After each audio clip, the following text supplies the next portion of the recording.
ఒక్క రోజులోనే బంగారం ధరలు 10,000 రూపాయలకు పైగా కుప్పకూలాయి.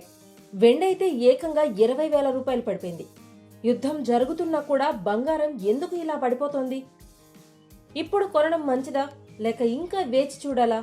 ఈ వీడియో పూర్తిగా చూస్తే అసలు మార్కెట్లో ఏం జరుగుతుందో క్లియర్గా తెలుస్తుంది. ప్రస్తుతం దేశీయ మార్కెట్లో బంగారం, వెండి ధరలు వరుసగా 5వ రోజు భారీగా పడిపోతున్నాయి.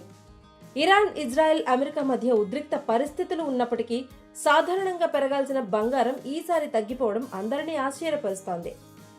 దీనికి ప్రధాన కారణాలు అమెరికా డాలర్ బలపడటం, బాండ్ ఈల్డ్స్ అధిక రాబడులు ఇవ్వడం, ఫెడరల్ రిజర్వ్ వడ్డీ రేట్లు తగ్గించకపోవడం.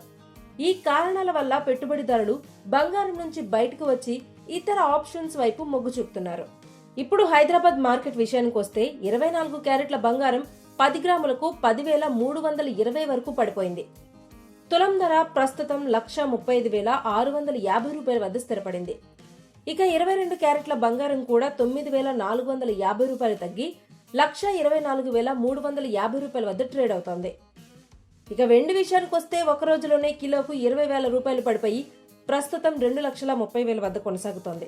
ఇక్కడ ముఖ్యంగా గమనించాల్సిన విషయం ఏంటంటే, సాధారణంగా యుద్ధ పరిస్థితుల్లో బంగారం సేఫ్ హెవెన్ గా ఉంటుంది.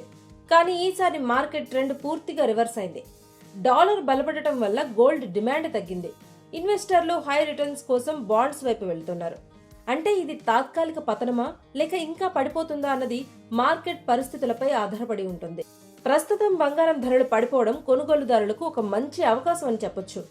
కానీ పెట్టుబడి పెట్టే ముందు మార్కెట్ ట్రెండ్ను గమనించడం చాలా ముఖ్యం. మరి మీ అభిప్రాయం ఏంటి? ఇప్పుడే గోల్డ్ కొనాలి అనుకుంటున్నారా లేక ఇంకా వేచి చూస్తారా? కామెంట్స్ లో చెప్పండి. ఇంకా ఇలాంటి అప్డేట్స్ కోసం ఏషియన్ నెట్ తెలుగు ఛానల్ ని సబ్స్క్రైబ్ చేసుకోండి.